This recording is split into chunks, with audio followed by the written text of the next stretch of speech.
Me encuentro en el monte Tabor porque este domingo, segundo domingo de Cuaresma, la iglesia, la liturgia nos trae de nuevo al lugar de la transfiguración.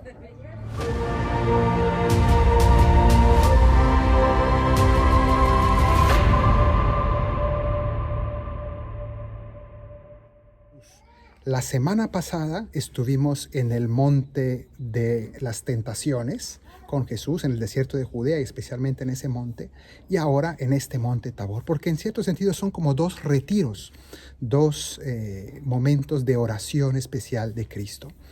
Eh, los 40 días en el desierto es ese retiro, ejercicios espirituales, ese momento de reflexión de Jesús, y nosotros nos fuimos con Él a orar, a discernir, a escuchar la voz de la conciencia y la voz de Dios en silencio. Y aquí en el Tabor también Jesús se trae a Pedro, Santiago y Juan, las columnas de la iglesia, se los trae para orar, también para tener un momento especial de encuentro con el Señor. Porque la Cuaresma entera, toda la Cuaresma, es como un retiro anual que la iglesia nos invita a hacer. De hecho, es muy conveniente que en Cuaresma todos los católicos tuviéramos la oportunidad de hacer al menos un fin de semana de retiro especial, de oración, de silencio, porque todos necesitamos retirarnos, reflexionar, evaluar nuestra vida, tomar decisiones, escuchar la voz de Dios. Y aquí, de hecho, eso fue lo que ocurrió. Vinieron los apóstoles y aquí conocieron al Señor, contemplaron su gloria y escucharon su voz. Eso es lo que vinieron a hacer. ¿Por qué Jesús se trajo a hacer un retiro a sus apóstoles? Porque nos dice el Evangelio que 6 días antes de venir al Tabor habían estado en la frontera con Siria actual, que es Cesarea de Filipo, y allí Jesús les dio el primer anuncio de la pasión y les había anunciado todo lo que él tenía que sufrir en la cruz. La reacción de Pedro fue terrible, hubo un rechazo rotundo por parte de Pedro a aquel anuncio de la pasión y de la cruz. Y tanto así que Jesús allí lo tuvo que reprender. Le dijo: apártate de mí, detrás de mí, Satanás, porque tú no piensas como Dios, sino como los hombres. Ante esa reacción, Jesús decidió traerse a esos apóstoles aquí a conocerle mejor, a tener una experiencia más profunda de Dios y a prepararlos, porque estos mismos 3 apóstoles lo acompañarían después a Getsemaní, a verlo transfigurado, pero ahí sino en su gloria, sino en su agonía y en su dolor, sudando sangre. Pero vemos una cosa curiosa. La semana pasada dice que el demonio, Satanás, llevó a Jesús a un monte alto y le mostró los reinos de este mundo y toda su gloria, la gloria de este mundo, la gloria mundana. Y en este evangelio de la transfiguración dice que Jesús trajo a sus 3 apóstoles a este monte y les mostró su propia gloria. La gloria de este mundo contra la gloria de Dios, la gloria eterna, la gloria mundana que es pasajera y la gloria divina que es eterna, que nunca se acaba.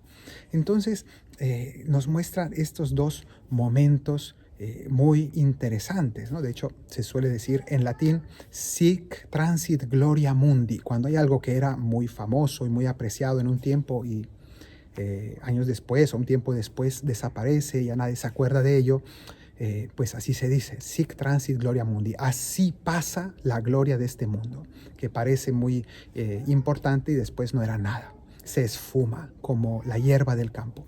En cambio, la gloria de Dios es así, es eterna. Pues aquí tuvieron una probadita. Jesús se trajo a sus apóstoles, pero primera cosa, los trajo a un lugar apartado, un lugar alto, una montaña alta, como es el Tabor, donde estamos ahora, aquí delante de la iglesia de la Transfiguración, pero se los trajo a tener ese momento en un lugar muy apartado, lejos de las ciudades, lejos de los demás, pero también un lugar alto es algo que requiere esfuerzo. Llegar hasta aquí arriba, subir, requiere fatiga.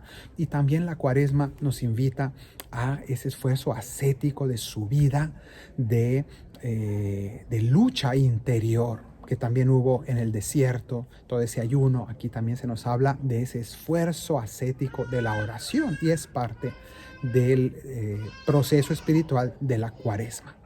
Jesús se trae a sus apóstoles aquí y les regala una experiencia, una probadita de su gloria, como que descorre o quita el velo que oculta su gloria, el velo de su humanidad, y les deja ver su divinidad. Ellos quedan extasiados y maravillados de contemplar la gloria de Cristo. Tienen una experiencia de Cristo, de su gloria, en su transfiguración, su rostro brillante, sus ropas o sus vestidos brillantes, tan blancos como no puede dejarlos ningún lavandero de este mundo, dice el Evangelio. Y también ven a Moisés y Elías haciendo ver que la ley y los profetas se resumen en Cristo. Cristo es el centro de la revelación y el centro de las Escrituras. También tienen una manifestación de la Trinidad, la Santísima Trinidad. Se les manifiesta a través de la voz del Padre y la nube del Espíritu Santo que envuelven a Dios Hijo, que es Cristo. Y tienen esta experiencia, pero sobre todo escuchan la voz de Dios. Dijimos que vinieron a orar, a escuchar la voz de Dios, y la escucharon. ¿Y qué les dijo la voz de Dios? La voz del Padre les dijo: este es mi Hijo amado, escuchadlo. Este es mi Hijo amado. Es lo mismo que dijo la voz de Dios en el Jordán, en el momento del bautismo de Jesús. Pero aquí añade: escuchadlo, escúchenlo. Parecido a lo que dijo María en Caná: hagan lo que Él les diga. Pues aquí dice el Señor: escúchenlo. Y es una invitación de Dios para esta Cuaresma: escuchar, ponernos a la escucha de la voz del Señor, escuchar su evangelio, escuchar su predicación. Y tenemos la oportunidad durante estos 40 días de cada día tomar la palabra de Dios, leerla, profundizarla, estudiarla, meditarla. Meditar, que significa esforzarme por escuchar o por entender qué me dice a mí. No qué dice solamente, qué dice el Señor, sino qué me dice a mí en mi vida hoy. Y eso es una manera de escuchar la voz de Dios. Y la otra manera de escucharlo es escucharlo a través de sus manifestaciones cotidianas, las personas que Dios pone en nuestro camino, las personas que viven con nosotros, las personas que conviven cada día con nosotros, trabajan con nosotros. A través de ellos también nos habla el Señor, y a veces no sabemos escuchar, porque Dios nos habla a través de nuestros hermanos, a través de quien menos hubiéramos imaginado. Se revela su voluntad y nos habla, nos manda mensajes. El Salmo 94 dice esas palabras que vienen muy a cuento: ojalá escuchéis hoy la voz del Señor, no endurezcáis vuestro corazón. Y es algo que la Cuaresma nos quiere insistir, y Dios aquí dijo eso: este es mi Hijo amado, escuchadlo, escúchenlo. Luego de esa experiencia sobrecogedora, dice el Evangelio que ellos cayeron en tierra, con el rostro en tierra, sumamente atemorizados. Y cuando levantaron la mirada, no vieron sino solo a Jesús. Vieron a Jesús solo.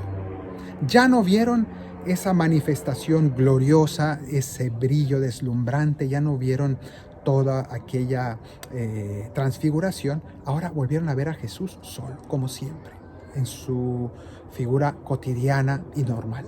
Ya no vieron al Padre, al Espíritu Santo, ya no vieron a Moisés y a Elías, ya no vieron otras manifestaciones gloriosas, a Jesús solo.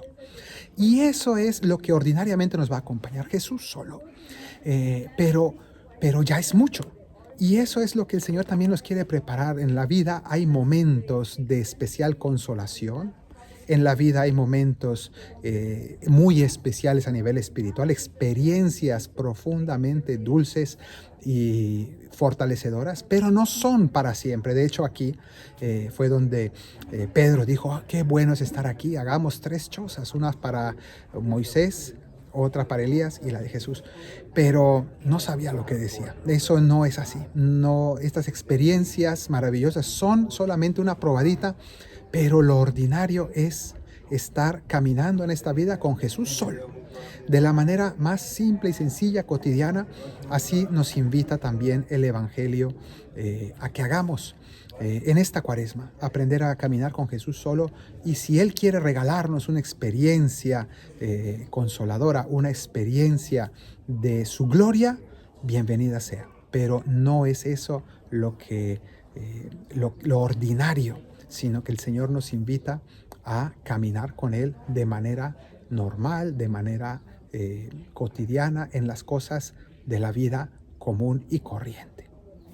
Eso es lo que el Señor les invitó a hacer aquí y nos invita a nosotros también. Tener un momento profundo de encuentro con Él, escucharle, conocerle, contemplarle, experimentar su gloria y su consolación para después volver a la carga. Y así hace el Señor muchas veces. Nos da experiencias bellas, pero no son para quedarnos en ellas, sino solamente para atesorarlas y continuar el camino sabiendo que la vida en este mundo consiste más bien en vida cotidiana, en la normalidad de todos los días y muchas veces en el dolor y en la cruz, tomando fuerzas de esas experiencias especiales que el Señor nos regala aquí y allá, pero que son solamente eso, unas probaditas, unas prendas de la gloria futura.